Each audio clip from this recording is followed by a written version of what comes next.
Anomaly. I am an anomaly. Anomaly. I am an anomaly. I am an anomaly. Anomaly. An anomaly. Anomaly. Something that deviates from what is standard, normal, or expected. An oddity, peculiarity, irregularity, inconsistency, incongruity, a rarity.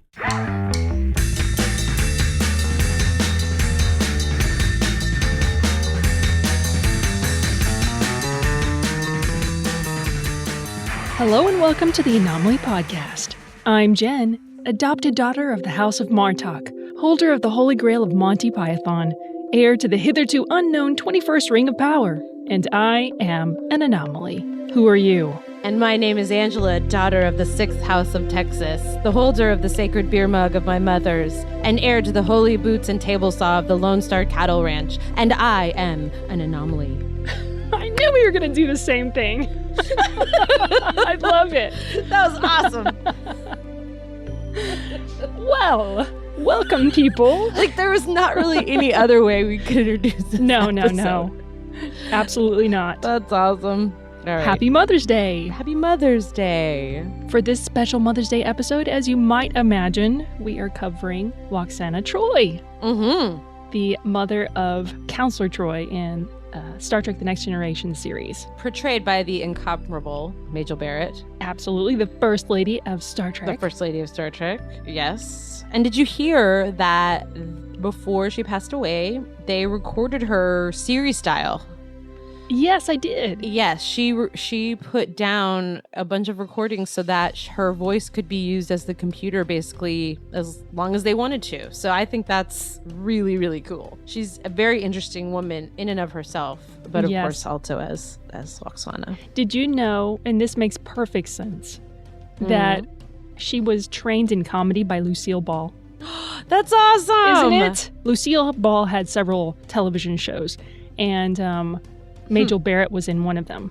I don't know for how long, but she was the original first officer. Yes. In the original pilot. In the pilot episode. Yeah. And you know why? I read that the reason the executives didn't like that she was the first officer, other than the fact that she was a woman, that's a given, it was because Gene Roddenberry was having an affair with her at the time, and they didn't like that the creator of Star Trek had given his girlfriend this role. Oh, but she's so awesome in it. She was perfect.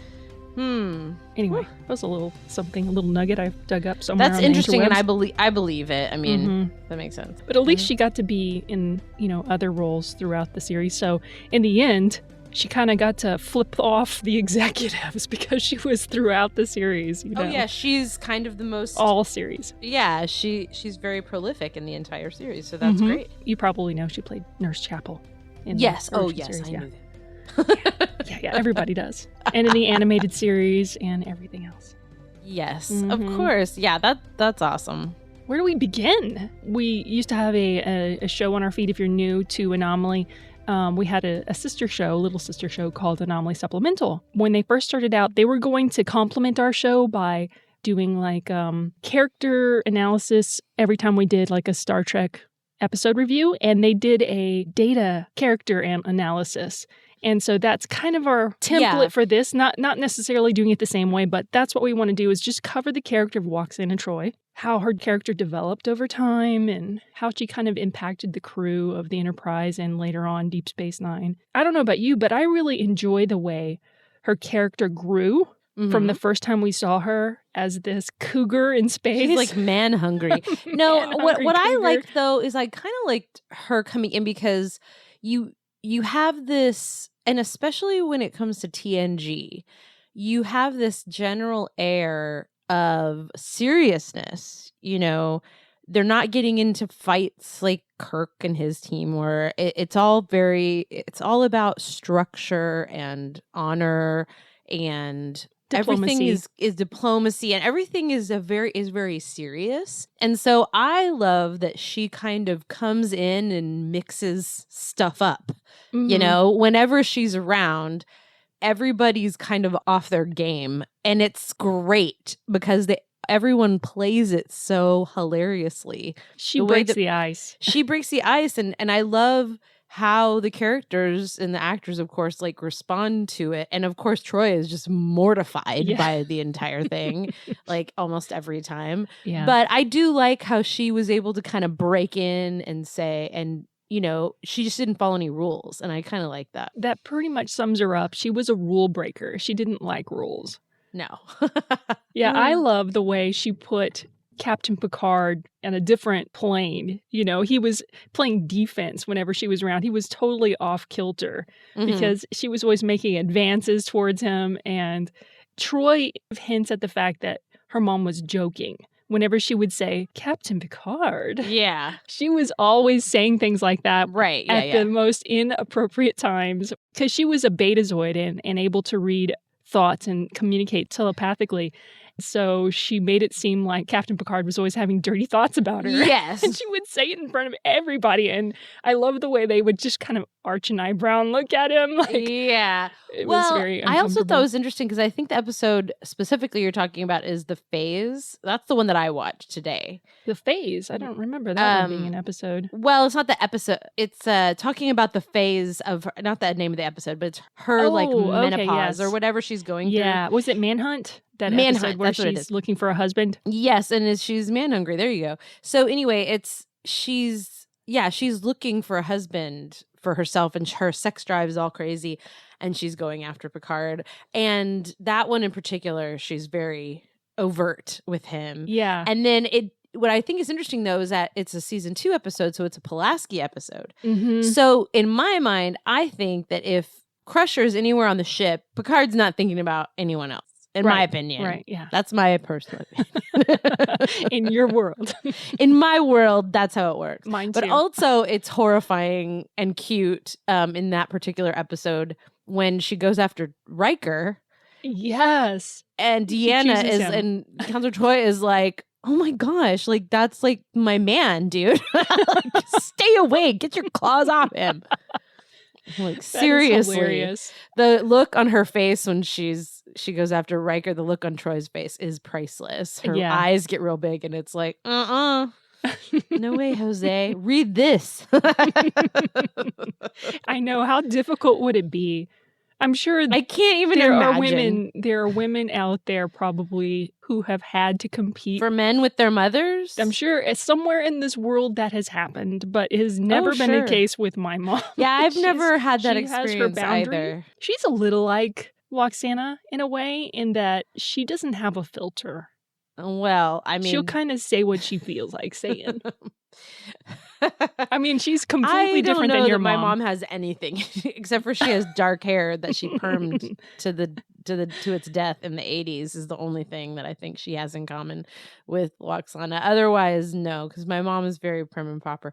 She's prim and proper, but she's also kind of got a devilish sense of humor, my mother. So I guess that would be the thing that she would have in common is my mom is quiet, but the things that she finds funny and the things that she will say sometimes when no one else is listening is pretty hilarious, and she cracks me up constantly. So, I mean, you know, I guess there's a little bit of Lwaxana in all of us. Oh yeah, probably so. I would hope so.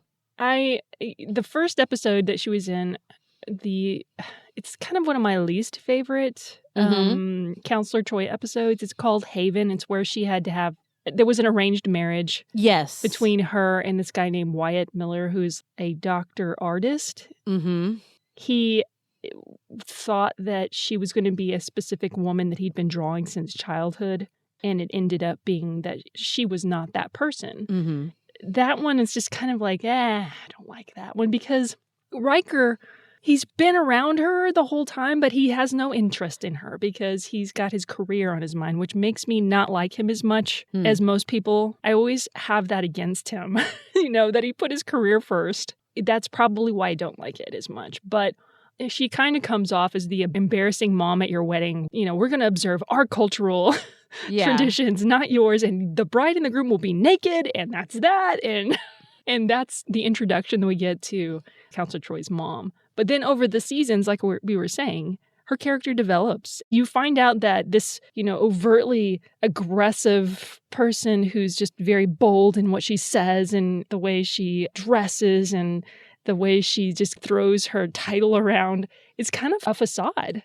Yes. Because very on much. the inside, she's hurting. Mm-hmm. And the way she acts is kind of a way to hide that.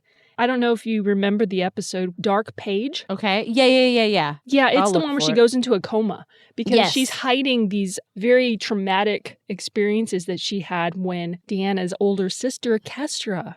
You Mhm. find out that Deanna had a Yes. sister. Okay. I remember that. And Kestra died as a child. And Yes. Lwaxana always blamed herself. And so she pushed those emotions down inside of herself. Mm. This diplomatic mission she was on where she had to communicate with these aliens who were also telepathic, but they communicated with pictures instead of words. It kind of brought that to the surface, and she kind of had like a mental breakdown and fell into a coma. And Deanna had to be linked with her telepathically with the help of one of these aliens and look for her mother in her own mind. And that was such a good episode, I thought. Yeah. I love the ending, too. Definitely watch that one. That's a very good one. Dark Yeah. Page. That is good. I do remember that one for sure. I know you hate Alexander. Not necessarily character, the actor, the little actor who plays Alexander Rozhenko, Worf's son. But I liked Cost of Living, too, where Lwaxana, she's getting married to this guy. He's like the third minister of some planet. His name's Campo. And he's so, like, rule-bound and has to observe all these different customs and everything just right. And they almost seem like overly religious and stifling. She spends a lot of time with Alexander and, teaches him how to enjoy life and how important it is to go have fun. Yes. And yet she was marrying this dude who Yeah. was the complete opposite of that. I thought that was a good episode, too. Yeah, that is a very good episode. Do you remember Lwaxana Troi? With the Ferengi? Yes. Yes. That I do was- remember that, and it's very scary. It is. It's kind of scary in an icky way. Icky. It's icky. But I love how Picard, and you see all those memes with Picard with his hand out raised, and they always have some different internet saying on it that has nothing to do with that scene. That's where it's from. It's from Lwaxana Troi, where Picard is dramatically reciting Shakespeare sonnets to rescue her from this Ferengi. Which she was giving him umaks. It's okay. It's cool. You don't want me to describe the umaks? No, really. scene? I have the picture in my head, and I think everybody who has the picture in their head don't need. But the funny thing is, she didn't realize that that's what she was doing. Nah. The ear is the erogenous zone on Ferengis. If you're not familiar with Star Trek, yeah, she was stroking his ear, Ugh. Okay, which turned him on. Sweet. That's what I needed in my life. Is I needed to know how to turn on remember Ferengi. that. I know exactly. Like, you didn't even have to tell me. I knew exactly. I can picture it in my head, and I'm good. Oh man. What about her costuming? I thought of you. I watched was all of the thinking about episodes. that, and I was just like, I'm so excited that I'm gonna have like cosplay until like whenever. I'm gonna have cosplay when you're in forever, your because- 60s. Oh yeah, and it's so amazing. And what's the deal with her friend, her valet, Mr. Holm? Yeah, what's the deal with Holm? Tell me about him. Well, all we know really is that he doesn't talk a lot and he's super strong. And in that one episode where everyone thought he was mute, and he thanked everyone for the drinks, and everyone's kind of like, what? He talks? I remember that. Yeah. But apparently she had another valet before him when Deanna was little, who tried to train the accent that Deanna has out of her. Because you find out, I think, in Haven that the accent Deanna has, which is like this thing she created to kind of hide her Cockney accent that she naturally has. Yes. She was trying to hide it with, it kind of sounds Greek a little bit. I can see that. That in that episode, Lwaxana says she got it from her dad. But then you see in a couple of episodes where her dad, I think it was in Dark Page, there's a man playing her dad, but he has no accent at all. So it doesn't really follow. Well, that could just be an continuity. inconsistency. Yeah, it's a continuity issue. No, I see that. But it's funny, though, that they even brought up Troi's accent, because we have audio of her talking in real life, and she definitely has an accent, a very distinctive accent that is Cockney. It's a very Cockney accent that is not, it's not like how she sounds. Yeah, if you want to hear it, we have, just to refer back to that panel that we recorded from Comic-Con in Austin. It's a panel with Gates McFadden and Marina Sirtis in it, and we'll link to it in the show notes if you want to listen to it. It's a really good one, and Angela got to ask her question. Yay! Yeah, that was awesome. And yeah, they were so cool. I mean, she was really cool. Also, total off the subject, I found it very strange to hear Christian Bale in an interview. Have you ever heard him? No. He's British. Yeah. And I know that, like, in my head, but so many of his characters have been American or something else that I think that he's sending up a British accent when he's talking. It doesn't sound right. You think he's acting whenever he's naturally speaking. Oh, yeah, but it's natural because of the way he does it, but it sounds so weird because, like, the only movie I can think of him speaking like in an English accent, a British accent, is when he's a little kid in Empire of the Sun, something like that, and he's a British child. Anyway, but it's similar. It's kind of a thing where you hear someone talking in a certain accent for so long that it looks weird when they talk in their real accent. That reminds me of Spike in Buffy, because I always thought he was English. The actor who plays him was English. Oh, Wesley is also not English.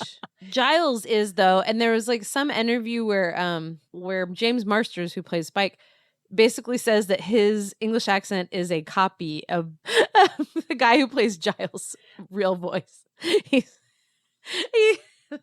That's what he said. So anyway, that's funny. Anyway, sorry to talk about accents. Yeah, she's so cool though, and what a good. It's good casting, and it's also cool that Lwaxana, being Majel Barrett and having that place in the series, that she has, and to have her as this special character in TNG, and of course in DS9, as you said.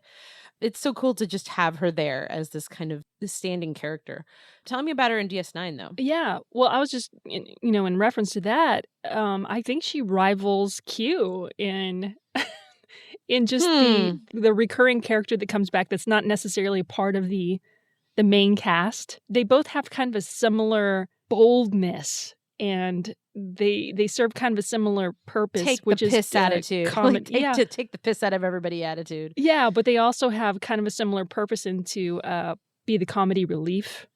I don't know. I think they're both just as awesome. Oh yeah, I mean it's hard. I mean, she's not really any kind of villain, although Q isn't technically a villain, but has a little more villain qualities. Yeah. Little more antagonistic qualities than Lwaxana does. True. But yeah, as far as presence, she's antagonistic to Deanna and to Picard. So there's yes.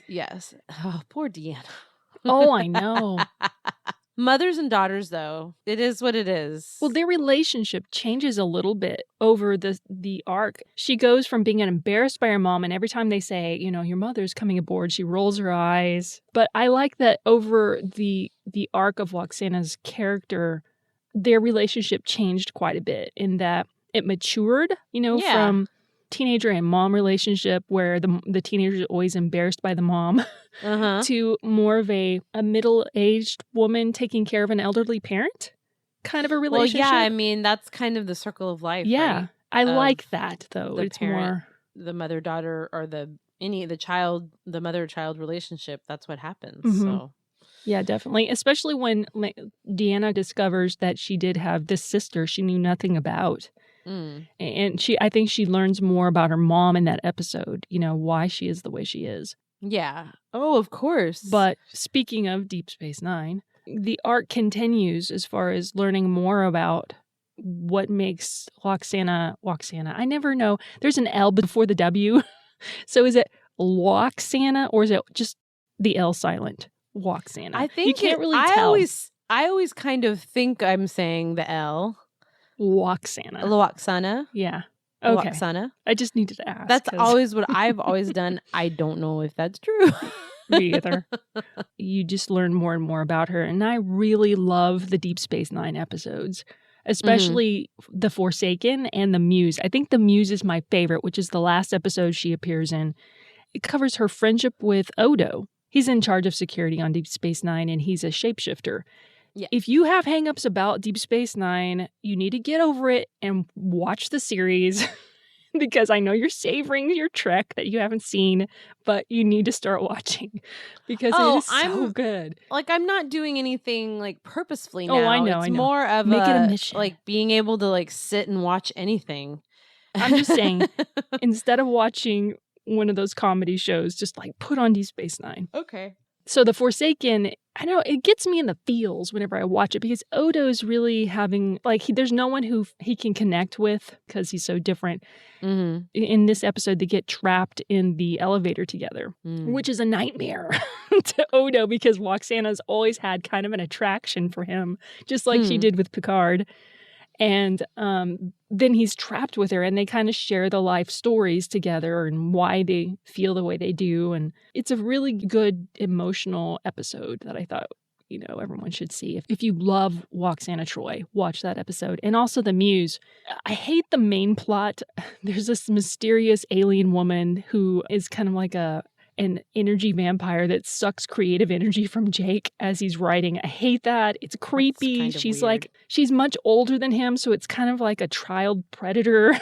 I just don't like that part of the episode. But the relationship with Lwaxana and Odo continues in this episode and is nicely wrapped up. They're buddies at this point. It seems like Odo's starting to feel something for her in a different way, other than just friends. You really need to see that one. It's a great episode. It's my favorite. I think I've kind of taken over. No, that's okay. I mean, you have seen more of the episodes more recently, so it's fine with me. Mm-hmm. I'm more interested in her as a general concept. So maybe we should talk about our moms more since it is Mother's Day. And what kind of moms we are to our children. Oh yeah, I mean, are you going to be a Lwaxana Troi too? No, I mean, I'm to Lorelai? Not. I don't know. I'm not I'm not Lwaxana Troi. I mean, some people may think that I would be, but I'm definitely not. I try not to be. I think every mom has a situation where they look around, they're like, I don't want to be that mom. Like, I don't want to be that mom, whatever that mom is to you, in your mind. And I try my hardest, but sometimes it's hard because your kids are like, they're just so important and you want to do everything you can. Yeah. And I don't know. It sounds so silly. And there's like, you have to kind of fight the instinct to just like do everything for them, Mm-hmm. But I think I'm a relatively cool mom. That's a stupid thing to say, but also I'm blessed with having a kid that, well, the first one anyway, who doesn't require, like he can kind of be on his own a lot. Like he's relatively easy, I guess, knock on wood so far, where I'm of the opinion in mom world that half of that is just how he is. Like I don't take credit for all of it. I'll take credit for some of it because I feel like, I've done some parenting, but I also feel like some of it is just like, that's just how he was built. And so I just kind of let it ride. But I also, I've told him on several occasions when he's in trouble, I say, I'm going to be the first person to call you out. I'm going to be mean kind of, and I'm going to be strict, but you'll also never have a bigger cheerleader than me. I'm going to be on your side all the time. So that's where it kind of comes together. And I was telling someone, he actually it wasn't bad. He did something where he got he forgot to turn in an assignment at school. And I was so excited because I never get to parent him. I'm like, so let's talk about this assignment. I actually get to do something active. So anyway, but the daughter, I mean, I guess we'll see, because having a toddler is that's a totally different world, as people know, as you remember, probably. Yes. Toddlers are just kind of their own thing, and it's just constant. It's constant and constant. And, I think all mothers kind of feel like they're never doing enough. I don't feel like I'm doing enough, but I think they've turned out pretty good so far. What about you? What kind of mom are you? My parents were really strict when I was growing up. Dave and I both were raised that way. And so we try to bring a little of that in without so much of, overbearingness. My parents weren't overbearing, but my dad was more of a disciplinarian than my mom was. So I don't want to go that route completely with Aaron. And he's kind of a handful. He's a good kid, but he's the one that's climbing the tree and jumping off, pretending he's Superman. He's the one that's going to be like, look, Mom, no hands. He's the daredevil. He's super smart. And I'm constantly told by his teachers that he's above average. But he's also got that element of Captain Kirk. Yeah, he's a risk taker, which is, I think, like, it's because I literally have the exact opposite. Russell's like the exact opposite. He's not a risk taker at all, which is good, for safety reasons. But also, I have to push him. There's a little bit of push there that has to happen when some things are, a little bit different. When anything's a little bit different, it's so hard to get him to just go. Yeah. And Aaron he's not shy. My mom had to push me like you're having to push Russell to go into a convenience store and talk to the cashier, while she's sitting in the car. This isn't the country and everybody knows everybody. It's not dangerous. So, but I didn't want that experience of talking to someone, I hated that. See. That's funny you say that because I was the opposite. Like I would think of any excuse to get up in front of people or talk to people. I would always like stand on a table so I could be on the same level as adults, when I was little. And just like talk and I just was always what? I could see that about you. I mean, I have always been friends with people like that. Yeah. Because I want to be that way. And people like you draw me out. And I'm thankful that my mom did that because I'm very socially functional because of my mom. Yeah. And sometimes you do have to pull that out. I'm not as worried about my daughter, but she's very much more likely. She split her lip and like 3 times in the past 4 days. She's going to be like Aaron, Daredevil. She's just everywhere. She just falls and climbs and she is. She's definitely just everywhere and into everything. And so definitely a different situation. I'm thankful that my mom, I was getting together some videos for my family the other day and I found this video of when I was like 16 and we were all at Christmas and I was just a bitch. Like I was like, I don't know that it's not like I was overtly being like actively mean, but just some of my interactions, some of the things I said, I was like, oh my God, why didn't my mother slap me? Like the fact that she had the restraint to just think to herself, she's a teenager and that's how they are, like I'm sure that went through her head. I just thought to myself, here it is on video for all time. And I'm just, I just am being snarky, and it's not even, like I said, it's not mean. It's just a little snark. And I'm just like, you shut your mouth, you little teenager. I'm like, my gosh, what? How did my parents practice so much restraint? But they did. Thank God they did. Because I think you have to go through that a little bit with, certain personality types have to go through that. It's boundary testing. And I think everyone to some degree does because even though I didn't get into a lot of trouble growing up because I was very concerned with following the rules and doing, making sure that I made my parents proud and all that stuff. But I did go through that phase too where I, was constantly trying to get away with things and that doesn't equal the same thing as some people. Like my sister would sneak out of the house at midnight. Right. I didn't do that kind of stuff. I didn't do anything like that either. Mine was just like pretty much from the time I could speak. The thing I got in trouble for the most was my mouth. Like, yeah, me too. I would run my mouth on whatever. Just I would speak up too much or not the right way and I see that. I mean, that's I don't have any problem with what they had to do to be like, look, this is not acceptable. Yeah. You can't talk to people that way. But luckily, Russell's very, very respectful. He does have his moments, but I think that bringing it back full circle to the moms in general is that I think you feel like you can talk to your mom that way because she's going to love you. Mm-hmm. Like you can, I don't know. I don't know how it is with your mom, but I think even now, like, of course I would never be snarky to my mother, but I feel like you can kind of you can be whoever you are, you know, and I am so lucky. And I know that not everybody has that relationship with their mother. I do, and it sounds like you do. So it's good that you can. But I even Lorelai now, she'll throw shade to me before she'll throw it to anybody else because she knows I'm gonna take care of her and love her, regardless of if she throws a cookie at me. That I'm still gonna pick her up and love on her if she falls and bites her lip again. That is so true because Aaron, everyone always tells me, oh, he's so helpful and he's such a sweet boy and he's so polite and he has great manners. And then at home, he's like giving me sass. Oh yeah, I'm like, lots of sass. Where is this coming from? We're trying to nip that in the bud because the last thing I want is a sassy teenager. But he's only 6.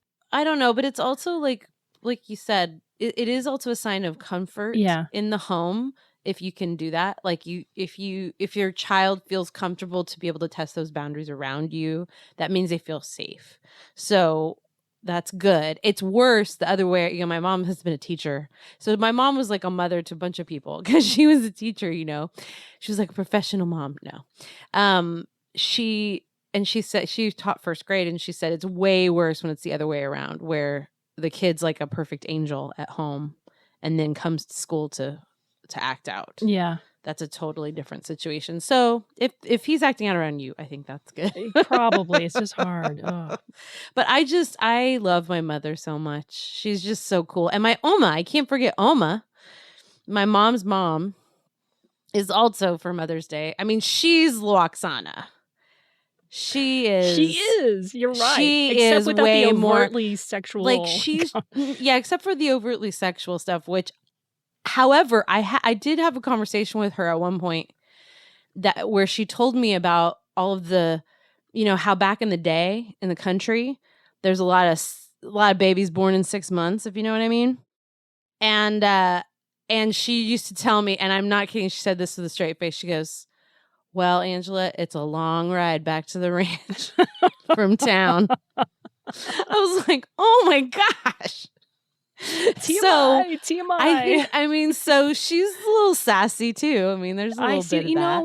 We should definitely get our Nana and our Oma. My Nana is Lwaxana Troi also. She is sassy. And so how cool it is that she can be that way when she was in an era where women weren't, she was not only the era, but she was on a farm, And so here you are in this kind of very uptight situation. And somehow that personality just doesn't, you can't be silenced with that kind of personality. You just are who you are, That's true. And I think that's so cool. And so she passed that down to my mom, who definitely passed it down to me, and my aunt too, and my sister. Like we're all just like these very, we are kind of little Lwaxana kind of women, I guess. So I guess I got to give her props, a little bit to them. Yeah, give it to Oma for being that, but also just it's because you have generous spirits. I think being like that is having a generous spirit. I know that sounds kind of corny, not at all. I don't think so. My Nana was a farm woman too. I mean, they grew peanuts, and so she was on a tractor 8 hours a day herself. And she's paying for that now because she has back issues because of that. But dude, that woman would she wore the pants. Yeah. She told everybody what to do. She was the boss lady, and she's still loud. And but anyway, she's awesome. And she and my mom have shaped my lives quite a bit. And my sister too. She's been shaped by them. My sister is very bold because of that, but she is. Yeah. But back to kind of tie this in with Lwaxana. I made it a point to use little one as a term of endearment for Aaron when I found out I was pregnant. And he hates it. Mommy, I'm not little. I'm bigger than most of the kids, and even kids older than me. And that's true. He is a very tall child for a 6-year-old. People think he's older.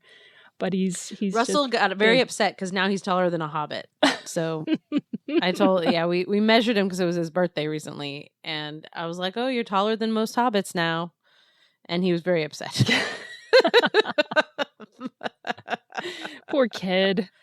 Oh, don't feel like he's embraced it. This is one of the things I feel like somehow we're doing. Okay No, I on. mean, poor that he doesn't have that to, have as To a badge of have- honor. Well, it's whatever. He's cool. He's cool, but he's really embraced who he is. Yeah. I mean, he is different. He's smaller than other kids. Mhm. That's okay though, because he just has, he just owns it. I want to bring up one thing about Aaron that is not typical, and I didn't even imagine this could happen to him because of the force of nature that he is, just being the leader and everyone follows him. He is being bullied for... Well, I think any kid can be bullied. Well, he's being bullied by older kids because he plays Harry Potter with a nerdy kid at school during recess. Gosh. The two of them are That's little dumb. nerds playing like they're slaying dragons and they have magic wands.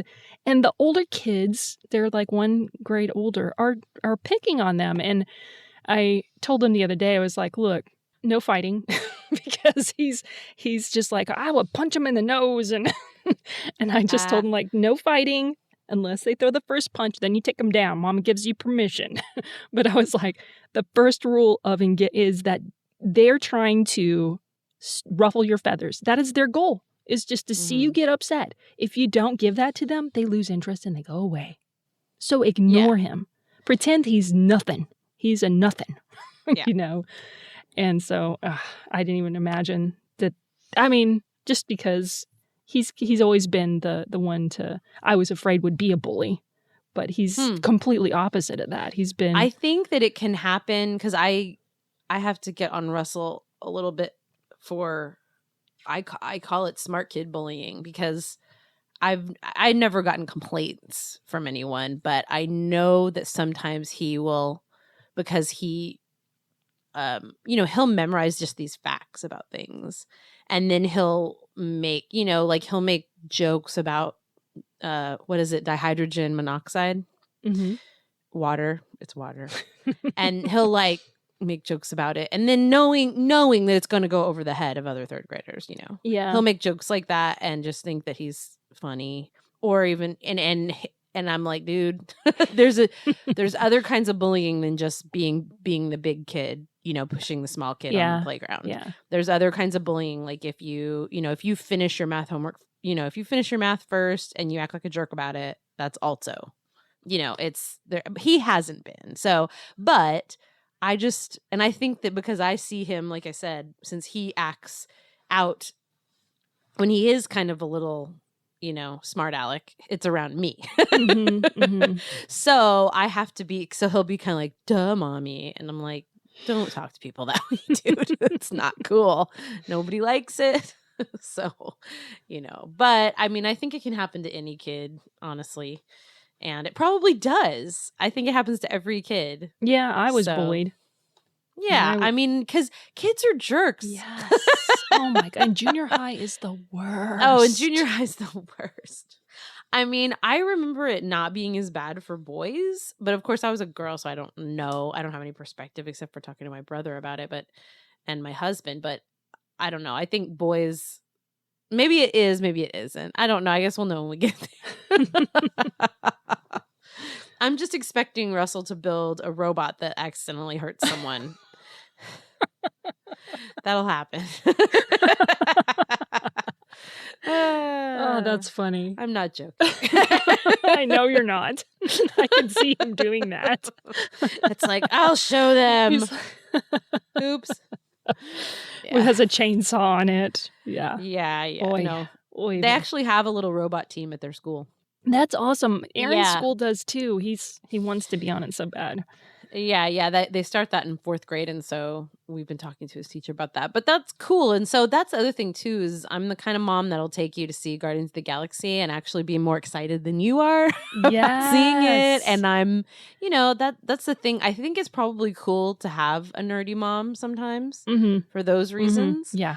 Because I mean, other moms can be supportive, but it's different to have a mom that's excited with you. Yeah, I'm definitely that mom. And all the other moms at the school know I'm that mom because I wear the Star Wars shirts and I have the Boba Fett purse that you gave me for Christmas that I carry that's proudly. a cool purse. I carry it proudly, anywhere I go. And so I've just become, it's my thing. I've embraced it. And people can deal with it. I don't care. So, but it's fine. I'm also the It's a cool little mom because of that. weird for me, but- All the other boys love me, I think, because I connect with them in that way. I don't know. Yeah, All of I his mean, friends. yeah, that's hard. Getting to know other moms when your kid's in school It is like is. the I don't fit hardest. I'll just in. put that out there. It is so hard. It is so hard. It is because a lot of them are not like us Yeah, at all. And so No. it's so uncomfortable to like find something to talk to them about. Mhm. And they're so nice, but it's just not even the Sure. same wavelength. It's not. Sure. And the thing is that of course y'all may think that I'm super talkative or whatever, which I am with my friends, but I really have a hard time around new people. I do. I don't know if it's old age or it's been part of my personality for a long time, but it's like, getting to know new people is just hard. And so making that first step, because like if your kid wants to hang out with another kid, Mm-hmm. you have to like call their mom or talk to their mom, and I hate that part. how do you know who this person is going to be? Yeah, that's hard. I think my mom very rarely, pretty much until I was in middle school. I mean, I didn't really hang out with like any friends that were friends. I just hung out with people that she already knew, which is kind of what I do to Russell, hanging out with Aaron and Sith Jen's little girl. That's just kind of who they get to hang out with because that's what's we available, are comfortable. So. Yeah, exactly. And at this point, who cares? So Yeah. Dave takes Aaron to all the birthday parties because I'm like, look, I'm taking him to school. I'm taking him to all of his, whatever he wants to do, but birthday parties, out. I'm out. Yeah. But anyway. I understand. We kind of got off the Lwaxana Troi Yeah, we did, but we subjects. talked about being moms. Nerdy moms. We So, talked I about mean, being nerdy it moms. is That's applicable to our totally- podcast. That's totally applicable. I agree. Happy Mother's Day. So we both saw Guardians of the Galaxy. Yes, And we the first loved weekend. it. Yes, opening day for Yes. me. And we will, as a bonus episode this month, be releasing in like a couple of days a Guardians of the Galaxy episode review. So, Yay. be looking for that in the next couple of days. And let us know if you enjoy anything that we do. We like to hear that. Let us know if you have any ideas for another episode. We're totally open to hearing your ideas. And make sure that you subscribe to the podcast and tell your friends about us. That's the thing that we really want you to do. We love ratings, we love email, but we really want you to share our podcast with your friends. The best way to do that is just click share on our show notes and post it on Facebook or Twitter or wherever. Pinterest. We love Pinterest. But We do love Pinterest. if you have comments, you can definitely email us through our website at anomalypodcast.com. And be aware also that you can find an archive full of back episodes that are not available through our feed. We've had somebody recently join our Facebook group that asked, hey, where can I find all of your older episodes? Let us refer you to our website. Yay, There's a whole bunch of stuff awesome. there. So make sure you check out our website for that kind of stuff. We have hundreds of episodes. We do. Anyway, you can email us there or by emailing us at girlygeeks@gmail.com. That's girlygeeks with a Z @gmail.com. Or you can call our Google voicemail line at 432-363-4742. And it gives you about 3 minutes, and then it hangs up. If it hangs up on you, feel free to call back. We'll just splice the two comments together and make them one. So thank you to everyone who's sent us feedback and emails and tweets and Facebook posts. We really love hearing from you. It keeps us inspired and feels like people are listening and they like what we're doing. That makes us feel good. So do send us comments. We like that kind of thing. Be sure to join us on Facebook. We have a Facebook page and a Facebook group. The group is our forum. The page is just our, where we post memes like Wonder Woman Wednesday and Firefly Friday and just whatever strikes our fancy. But the group is where we interact with our listeners. And if you've tried to personally friend me on Facebook, Don't feel bad if I don't friend you back. I've had a lot of people do that recently. It's just my policy. I've kind of had a cutoff of how many people I friend that I don't know personally. I interact with people in the Facebook group, so look up the Facebook group and I'll be glad to talk to you there. I just don't share my personal information with everybody anymore on Facebook, so don't feel bad. It's just my policy. Do you have any closing comments? No, we are going to go see, speaking of Wonder Woman. Oh, we're yeah, gonna go see Wonder so Woman excited. too. Yeah, that'll be good. Russell really, like he told me the other day. Today he said, Wonder Woman, I'm excited about Wonder Woman. I was like, awesome. Yes. That's a good boy. Parenting done right. Aaron is really excited about it too. Every time I play a trailer, he runs over and he sits in my lap. And he is looking forward to it as much as I am. Cool. I almost feel bad. We need to schedule a girls' night to go watch it, but I almost feel bad not taking the boys to watch it with us too. But well, that'll be all right. It'll be okay to watch. I'll watch it again. I think I can sure. watch it again with them. I think so too. This has been the Anomaly Podcast. Wait, that's not how we end the show. I'm Angela. Let's do it again. Okay. I'm Angela. And I'm Jen, and you've been listening to the Anomaly Podcast, where female and fandom converge. Support Anomaly through feedback and donations by visiting anomalypodcast.com. That's ANOMALY podcast.com. Gamma Quadrant Golf Clap.